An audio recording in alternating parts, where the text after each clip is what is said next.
My father was very rich before he passed on, and then he became poor again. He was into gambling. Salvation is not the primary assignment of Christians, because we were not born, we were not created to win souls. We were created to have dominion. In other words, we were created to have responsibility over the earth. The marketplace is where the battle is. The battle is not in church. The battle is in the marketplace. The money is not in church. The money is in the marketplace. The devil does not appear to you. What appears to you is the media, what you see in media and everything. So you cannot fight the battle alone. You need other people to stand with you. You need other people to be able to encourage you. Nobody can be emotionally healthy or spiritually whole without a network of caring people. Hello and welcome to the Mountains of Influence podcast. I am Abimbola Olide, and on this podcast, we dive deep into the insights, experiences, and wisdom of kingdom-minded professionals who have reached the pinnacle of success in their respective industries. Our conversations uncover the principles, challenges, and faith-driven strategies that have guided these leaders to not only excel in their fields, but also use their influence for a higher purpose. For you, the listener, it means that you have access to invaluable lessons on navigating your own career with purpose, overcoming obstacles, and discovering how to integrate faith and excellence in your professional life. Each episode will leave you inspired and equipped with practical tools to step into your place of influence and thrive in your journey towards kingdom impact. And today, I have with me the amazing Niyi Adesanya. He is a doyen in the African consulting landscape, renowned for his transformative impact on organizational development and leadership strategies, with a profound commitment to growth and innovation. Niyi's unparalleled insights have earned him a well-deserved reputation as a trusted advisor to CEOs, C-suite executives, and seasoned professionals across various sectors, guiding them through complex business re-engineering processes. As an unrivaled performance strategist and speaker with strong business acumen, Niyi's coaching platform empowers business owners to navigate today's rapidly changing business environment. Utilizing his innovative MACE procedure, developed from years of leadership management and practice, he has consistently helped clients achieve remarkable financial growth, with reported increases in their bottom line ranging from 63% to 313%. Beyond the boardroom, Niyi's influence resonates globally through his captivating keynote addresses. His eloquence and insights inspires audiences, making him a sought-after speaker who empowers listeners to catalyze change within their sphere of influence. Come on, who better to have on the Mountains of Influence today? Welcome, Dr. Professor, Mr. Everything Bishop, Pastor Niyi Adesanya. How are you today? It's such a pleasure to be here. And Bimbo, so good to see you after many years. My birthday mate, Yeah, yeah? so good. Yeah, so good. So good. Wow. Thank you so much for coming on the Mountains of Influence podcast. We appreciate you giving us your time because we know how busy you are. So we just dive right in. We'll start with the question, what does influence mean to you? Yeah, influence is getting things done. Get things done. You can influence people to the positive or negative. It's just about getting things done, getting results. No result, no respect. If you don't have result, then you don't have respect. So if you don't have result, you don't have influence. So when you say somebody has got influence, in other words, it's because they have results. They have the Wow. capacity to make you do things that probably you would like to do or you don't even like to do. For me, it's all about results. It's all about getting things done. And like I already know, influence is respect. In other words, when somebody is a man of influence, that means a man that commands respect. And you can never command respect if you do not have result. Results birth respect. No result, no respect. And then no respect, no influence. So basically, influence is getting things done. Amazing. Amazing. Wow. Influence is getting things done, getting other people to do them when you are even the one that is on the front burner. Amazing. So we've read the bio. It's beautiful. You're a global speaker, you are renowned, and everything beautiful in between. But who is Niyi Adesanya? Where are you coming from? Who are you? Tell us your story. How did you get here? What is the journey? What is the story behind the man Niyi Adesanya? And what is his mountain of influence? Well, Niyi Adesanya is a man helped by God, a man that God has called, to restore hope and confidence back to the body of Christ. That's my primary assignment. And then I operate more in the marketplace, not in the four walls of the church. Ordained as a pastor in 1998. That's 26 years ago. And then got involved with ministry as far back as 1993. So that's 31 years ago. But then served as a pastor at Daystar Christian Center for 8 years, and then resigned to go into the marketplace. So I basically operate in the marketplace, empowering Christians and the body of Christ to become more stronger in the marketplace. And my mountain of influence is education. Everybody in media now, whether you like it or not. But basically, I touch on every aspect, whether politics or anywhere. As long as Christians are operating in that field, we have them covered. As long as they are operating in that field. Yeah, that's basically what I do.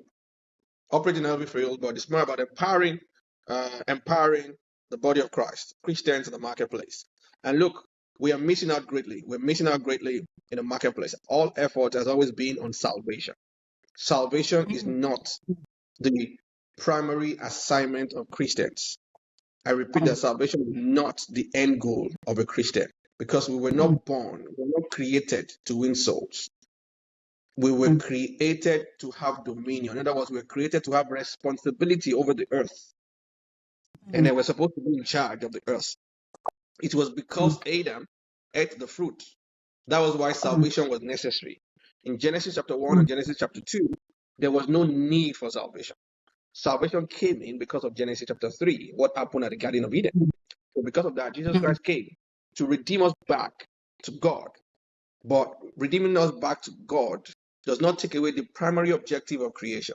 Let us create man in our own image so that they can have dominion. Be fruitful, multiply, subdue, and have dominion. But when you look at that, you realize that that's the purpose. There was nowhere there that they said, okay, have salvation. But I'm not trying to belittle salvation, because we need salvation.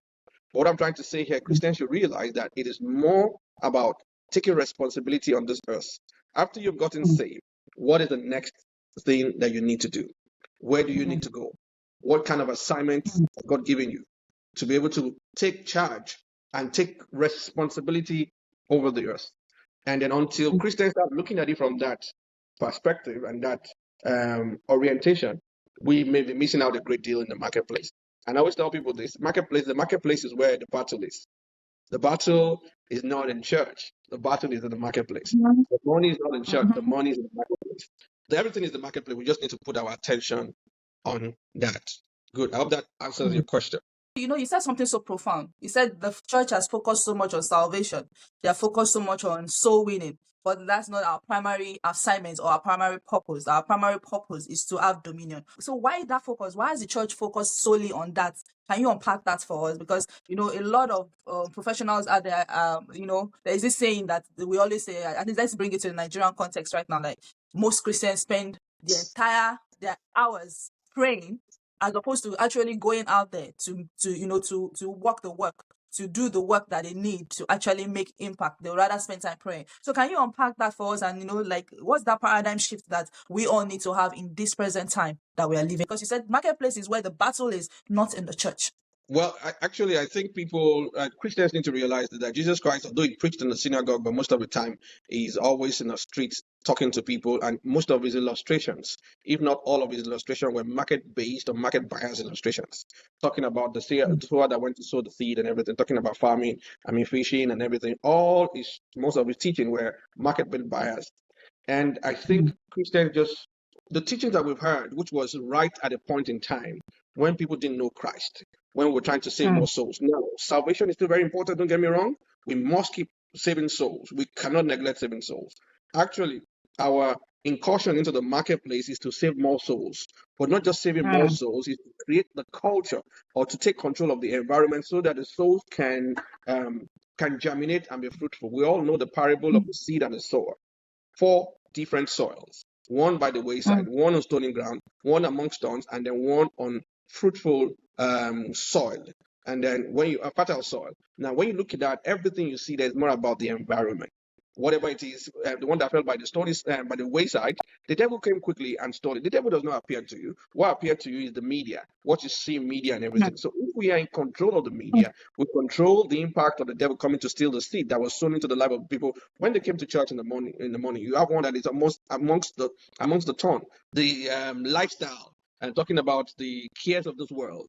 Now, if there is a reorientation from the media telling people, the culture telling people, this is how you behave normally, it will not be a pressure on that particular, what's it called, seed that fell within the thorns. Everything, when you look at it, chokes the word because of the culture, because of the environment. So after we've given our life to Christ, we need to start looking at that. How do we take control of all these aspects so that we can reduce the pressure on the people who come to church? We can reduce the pressure on the people who hear the word. And until Christians start doing that, you see people go to church on a Sunday morning and they come back into their environment, and the environment chokes or even stifles the seed that has been sown. And one thing we need to realize also, the environment is very powerful, much more powerful than strategy, much more powerful than oration. Once you take control of the environment, then you can always be rest assured that the seed can grow and germinate well. Every seed or every crop has the right environment that they need to be able to grow to that point of having more fruit. So I think we need to start looking at that, and that's why I always tell people the battle is in the marketplace. The battle is with politics.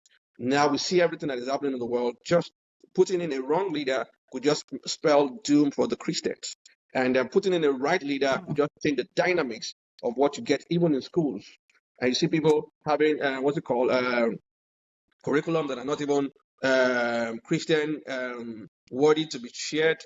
We hear about a lot of people going to nursery school to teach. People who do not represent our culture, doesn't represent our mindset, doesn't represent the way we think and the way we do things. You see people going there.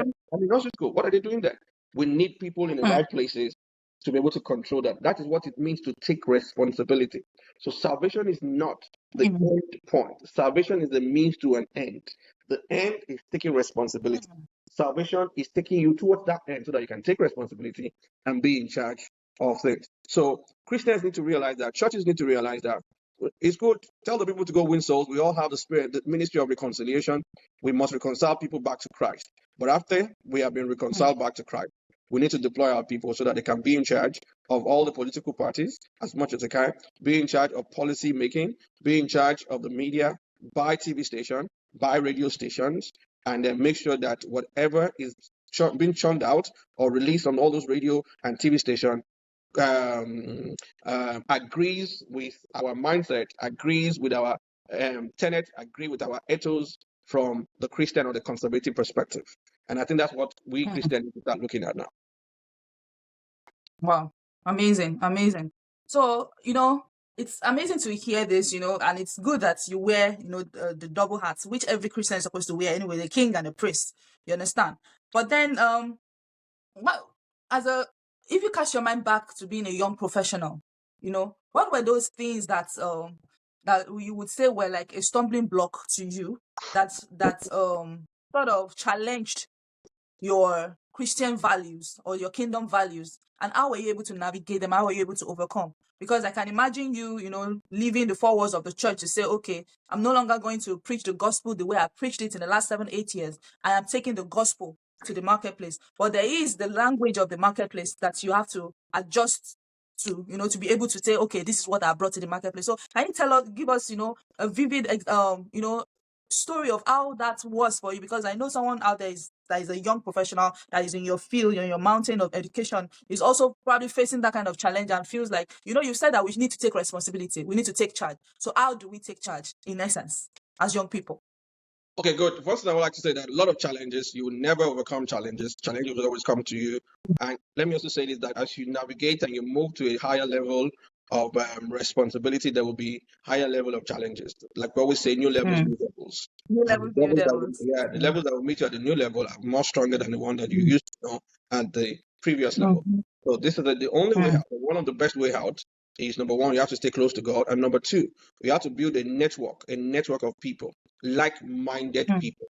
Now, when you realize that when the disciples or the apostles were threatened, was in Acts, the Bible says they went back to their own company. Now, the question you want to ask yourself is that before you go into the marketplace, how strong is your company? How strong are the people that have got your back? Nobody can be Hmm. emotionally healthy or spiritually whole without a network of caring people. People need to realize Hmm. that before you go into the marketplace, you must have a strong network. You must have a strong backup. You must have a strong support system, or else you Hmm. will be overwhelmed. You cannot Hmm. fight the battle alone. You need other people Hmm. to stand with you. You need other people to be able to encourage you and let you know what you're doing is absolutely right. So, like I said, there will be challenges. Can roll out. I have many. I'm looking forward to many more. I'm looking forward to be shaking, and I'm looking forward to stand when I'm shaking and everything. So, I mean, challenges are forever. And as a warrior, you're even looking forward to it. What's the next one coming? What's the next one coming? And you're prepared to go all out to make sure that you overcome it. And best way, stay close to God. The Bible says, when my heart is overwhelmed, Lord, please lead me to the rock that is higher than I. You must be able to locate the rock. You must be able to locate your source of strength when things comes at you. And that's why your fellowship and your devotion to God is absolutely important, because it's the one that can give you the strength. And after that, you build a solid network of like minds, network of people who are going your way, people who will back you up, people who will give you strength, people who can pray with you, people who are already also in the battlefield just like you. They will tell you how they healed their own wound that you have. They will show you the scars, and then you need those people in your life. That's why we always advocate for mentorship, and then relationship, building relationship, very strong relationship. That's how you can overcome. That's how I overcame my own challenges, and the ones that are even coming, I'm also building relationship just to make sure that when they come, I know where to run to. And like I said, when your heart is overwhelmed, Lord, lead me to the rock that is higher than I. It's very important for us to know that. Mm, mm, mm, mm. Amazing, amazing. So, that's so beautiful and profound because a lot of young people like us, you are trying to run this race of okay, like kingdom minded, doing the kingdom way and all of that. And then you look all around you and you're looking for a company that actually, fits where you're going. And it's almost as if you can't really find anybody. How do you begin to find your company? How do you locate them? Because, the journey is far.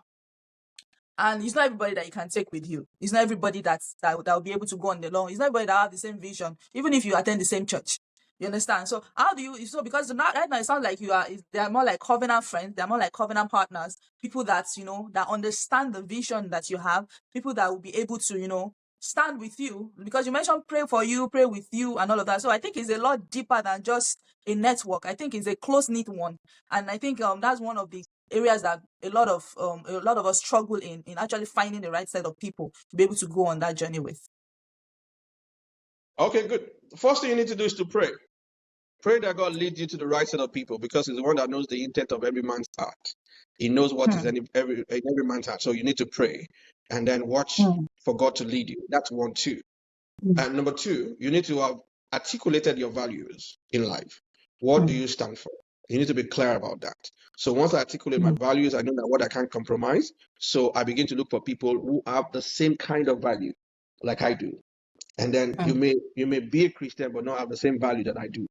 You may be a Christian but not have the same language that I do. We're supposed to have the Mhm. same language, but definitely we don't have the same language. So once I pray and God leads me, Mhm. then I'm looking at the value system.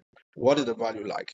And sometimes you also God will tell you these are the kind of people that can help you get to this place that you are in, that you're going. So you begin to look out for them Hmm. also. We all know the story of Abraham when he sends his servant to go and look for a wife for his son Hmm. Isaac. And then God told, the servant that this lady would do this to you, Carmel, would do that. I mean, those other things spells out hard work and then patience, Hmm. which he saw, and he said, yeah, definitely God has helped me. And that's the power of divine leading. After you have that, but Hmm. before that even happens, you can sense something, a red flag, if something goes Hmm. against your core values. For instance, I have my core values. My core Mhm. values are basically five: God first, second, exceptional service, accountability, and relationship, and then professionalism. That has been the bedrock of my Hmm. organization and my personal life. Now, aside those ones, I watch out for those ones, very important. And there's some things I Hmm. will never even come close to. For instance, my father was very rich before he passed on, and then he became poor again, and I know what cost it. One, he was into this gambling in Nigeria. It's called pool.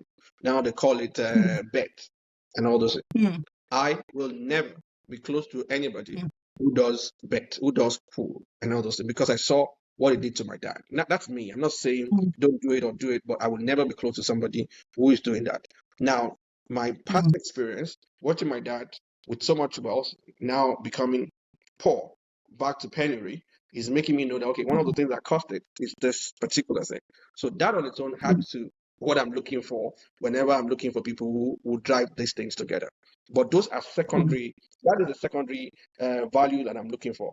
But then look at it. What if you take God first, you love God, you take exceptional service, you take accountability, you take relationship, and you take professionalism? Yeah, I can take you for a ride. I can go on your ride, even if you dabble mm, into this few betting here and there. But it's very mm, strong for me. You know, but the drivers for me are those five cardinal values, and I look out for it in any relationship that I go into. If you cannot take one of it, or if you I mean, you can take one of it. I'm not even thinking about all the five. You have to take all the five. So if mm, you cannot even take all the five, one alone is going to let me run far away from you. So I mm, think people need to realize that also, figure that out. But most importantly, you need to pray to God to lead you to the right set of people or bring the right mm, set of people into your life, which mm. is absolutely important for us to know, for us to get the best out of whatever we want to do. Wow, wow, amazing, amazing. So, ladies and gentlemen, that is how you find your kingdom company. Thank you very much. I mean, a Muslim boy curious to know more of God, decided to go to church, try and test some things. God's will being done on earth, as far as I'm concerned, is the kingdom message. And you kept saying something about take responsibility, but it looks more like you need money to take responsibility. You need to be playing at the top of your game. You need to be top 1% in your field. So what you're trying to do, whether you're in your career, is to see how do I hit the top. It's the Lord that gives you power to get I wealth. want to get more. So that it may establish his covenant that he has sworn to Mm, your father. And you must mm, play according to the dictate of the covenant. You need to make money even while you're sleeping 24/7. mm. No matter how little it is, you need to make money. The flower will fade, the grass will wither, but the word of the Lord will stand forever. And I will build my church, and the gate of hell shall not prevail against it. And that is the end of part 1. Thank you for watching. Don't forget to like, subscribe, and turn on your notification for this channel so that you will be the first to know when the next episode, the next part 2 of the episode drops. And until next time, stay blessed and stay on purpose.